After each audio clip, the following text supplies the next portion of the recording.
kasih bergabung kembali di pembahasan materi kelanjutan mengenai keamanan data, lanjutan dari pembelajaran minggu sebelumnya. Prinsip dasar perancangan keamanan data itu menggunakan perancangan ataupun sistem yang bisa dibentuk atau dirancang, ya. Prinsip dasar perancangan di sini adalah mencegah supaya hilang data, kedua mencegah masuknya penyusup. Beberapa lapisan keamanan yang diperlukan di dalam sistem untuk hardware-nya. Pertama, lapisan fisik, membatasi akses fisik ke mesin, yaitu dengan akses masuk ke ruangan komputer, penguncian komputer secara hardware, keamanan BIOS, keamanan bootloader, ya. Backup data, pemilihan piranti backup dan jadwal backup. Jadi ini bisa disetting, ya. Mendeteksi gangguan fisik. Log file, log pendek atau tidak lengkap. Yang log itu berisikan waktu yang aneh, log dengan permisi atau kepemilikan yang tidak tepat. Kedua, seterusnya mengontrol akses sumber daya. Sumber daya itu yang bisa mau open, ya, membuka sebuah file. Keamanan lokal berkaitan dengan user dan hak-haknya dengan memberi mereka fasilitas minimal yang diperlukan. Hati-hati terhadap saat dari mana login, ya. Jadi login, ya, tempat login ini biasakan di satu perangkat. Nah, apabila berpindah-pindah ini sangat membahayakan. Keamanan root, ketika melakukan perintah yang kompleks, cobalah dalam cara yang tidak merusak, ya. Jadi root itu semacam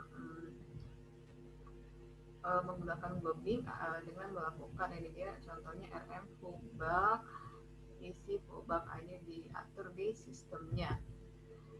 Berikutnya, keamanan file, sistem file, directory home user tidak boleh mengakses perintah mengubah sistem seperti partisi. Lakukan setting limit sistem file, selalu cek program yang tidak dikenal. Apabila ada file yang tidak dikenal, segera di remove atau dihapus, ya. Keamanan password dan enkripsi. Nah, ini perhatikan beberapa perangkat-perangkat yang melakukan enkripsi.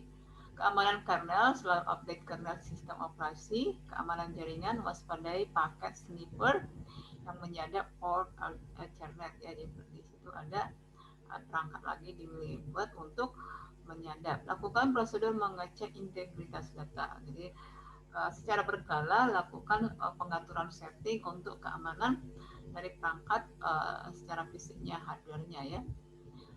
Di dalam keamanan komputer, keamanan data, keamanan sistem, ada dikenal dengan kriptografi. Kriptografi sebuah ilmu yang mengamankan pesan dan dilakukan oleh cryptographer.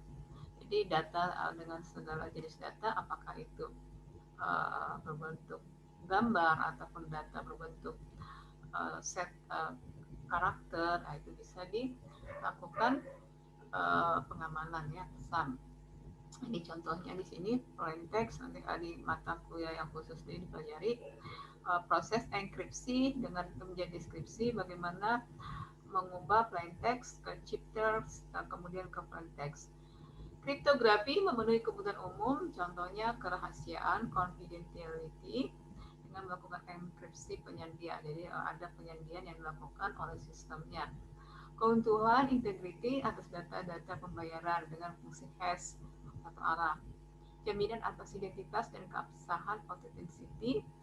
Transaksi dijadikan barang bukti yang tidak bisa disangkal, non-repudiation, ini minggu kemarin dibahas dengan memanfaatkan tanda tangan digital dan sertifikat digital.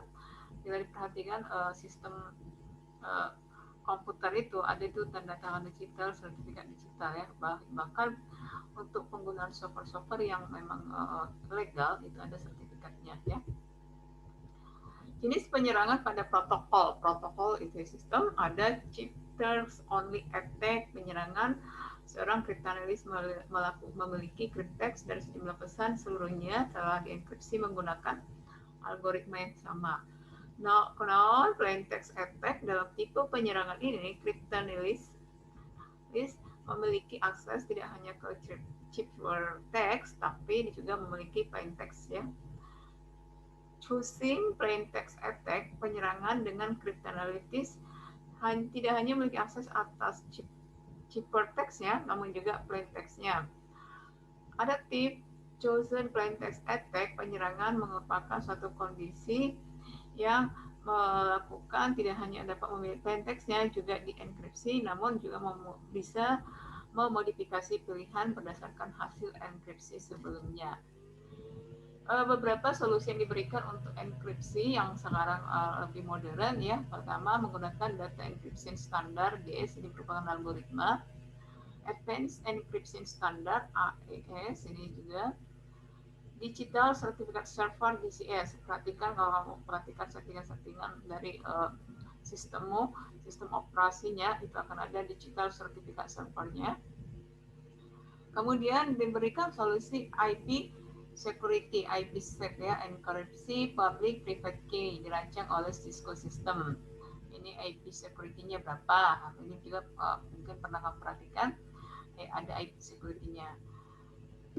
Kerberos, solusi untuk user authentication, dapat menangani multiple platform system.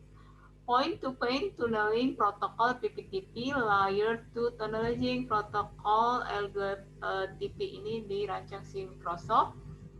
Authentication berdasarkan point-to-point protokol. Enkripsi berdasarkan algoritma Microsoft. Ya. Kemudian ada berbentuk remote access dia user service radius ya. RSA encryption, ini juga termasuk dirancang oleh Samir Al-Delman tahun 1997. Didukung Microsoft, Apple, Novell, Sun, dan Lotus, mendukung proses authentication ya, keamanan semuanya. Aplikasi enkripsi yang sekarang ada jasa telekomunikasi. Enkripsi mengamankan informasi konfidensial berupa suara, data maupun gambar. Kenapa belakangan ini WhatsApp dipermasalahkan? Itu adalah mengenai pengamanan data, kurangnya pengamanan data. Dicurigai WhatsApp itu dapat data secara terbuka. Nah, dicurigai. Tapi kalau memperhatikan ada di sana proses enkripsinya. Nah, ini harus diteliti, diuji lagi kalau untuk mau membuktikannya. Militer dan pemerintahan enkripsi diantaranya di dalam pengiriman pesan ya, pesan-pesan penting itu bersifat kerahasiaan, data perbankan juga, data konfidensial perusahaan ya, rencana strategis, formula produk, itu semua data harus sedemikian harus dilindungi keamanannya karena menyangkut kerahasiaan perusahaan. Berikutnya pengamanan elektronik mail, ini yang untuk email ya, ada proses aplikasi enkripsinya, yaitu menggunakan contohnya PEM, Privacy Enhanced Mail, PGP, Pretty Good Privacy, berbasis DES dan RSA. Ini adalah algoritma dari si kriptografinya. Kartu plastik ini juga digunakan sebagai suatu sistem aplikasi enkripsi pada SIM card, kartu telepon umum, kartu langganan TV, kabel yang berbentuk card, itu menggunakan penyimpanan data secara magnetik, ada yang berbentuk optik maupun chip ya. Itu pembahasan kita mengenai keamanan data, kelanjutan dari minggu kemarin. Sekian pembahasan, terima kasih. Selama 14 pertemuan, semoga bermanfaat untuk lebih memahami. Silakan mencari referensi ataupun sumber yang mendukung sehingga pengetahuannya semakin bertambah. Terima kasih, sampai di sini. Thank you so much.